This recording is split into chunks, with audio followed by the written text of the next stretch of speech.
Hey guys, welcome back to another Rust tutorial. In this video I'll be talking about modules, making modules public and private, and bringing modules into scope using the use keyword. So modules are a way for us to organize our code inside our Rust project. They work similarly to Java or Python packages or JavaScript modules. Just like in other languages, modules give us better readability and better code reusability. To show all the different ways we can use modules in Rust, I'll be going over modules inside a single file first, followed by modules in multiple files, and finally modules inside multiple directories. Let's start by defining our first module. Our module will follow the layout of a house, so we have an easy analogy to go by. So we start off with our house module. Inside our house module, we can have values, functions, or more modules. So let's create two bedroom modules.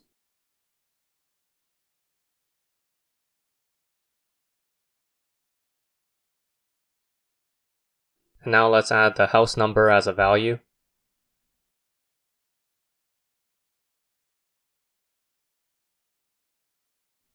And we'll have a function inside each of our bedrooms to tell us if the light is on.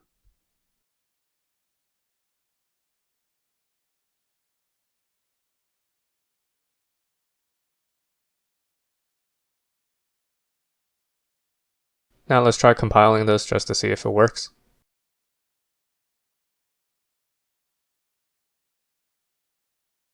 And everything's working correctly. Notice how we have two functions of the same name. This is because they're in separate modules, so they don't share the same scope. Now let's try calling some of these functions. To call our function, we first need to reference the house module. Then we reference the bedroom that we want and the function name that we want to call.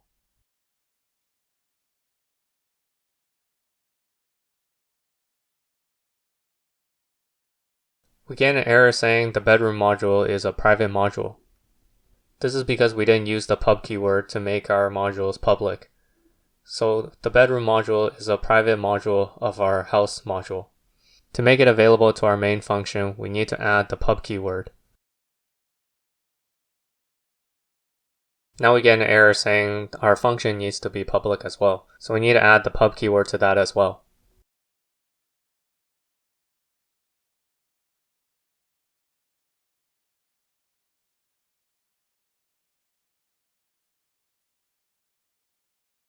You might be wondering why it didn't complain that our house module isn't public. This is because our house module was declared inside our file, so our main function is within its private scope. And if we want to reference our house number, we would need to change that to be public as well.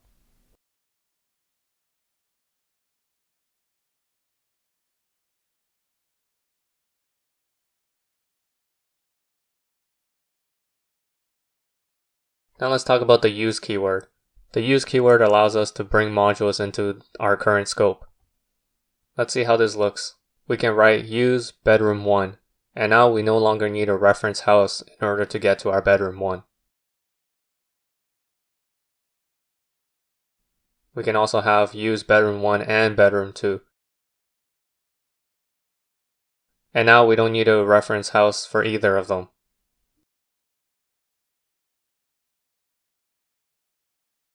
There are also a few special keywords that we can use with the use keyword. One of them is crate, which is the current Rust project we are in. Another one is self, which is the current module that we are in.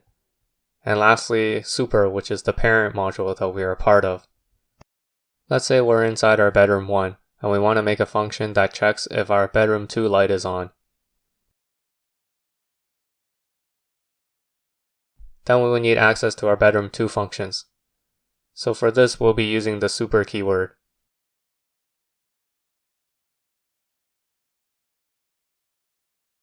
And now we print out our neighbor light is on.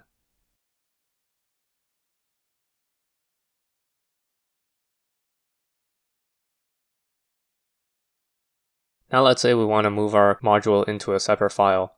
We still have our original main file, but we want to move the modules into a different file. First, we'll remove all the module code from our main file. Then we'll create a new file with the same module name as our original module. So we'll create a file called house.rs. And inside that file we'll put all our module code. And we no longer need to write mod house because this file is the module house. Now all we need to do in our main file is to say mod house. And we can use our use keyword to bring in our bedrooms again.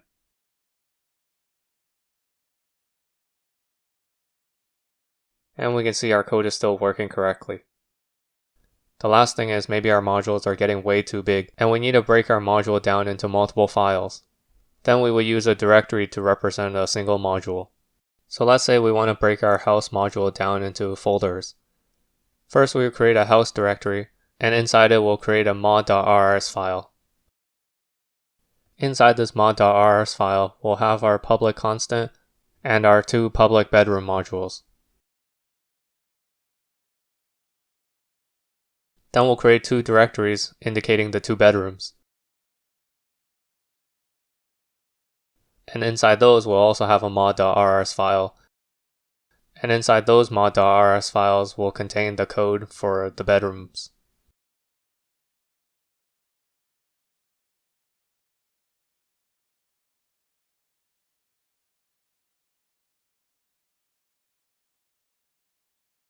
And our code is still working correctly. Okay, that's it for this video. Hope you learned something new. If you want to see more videos like this, consider subscribing to the channel. I'm currently trying to post a video a week. If you have any questions, feel free to leave a comment down below, and I'll see you guys in the next video.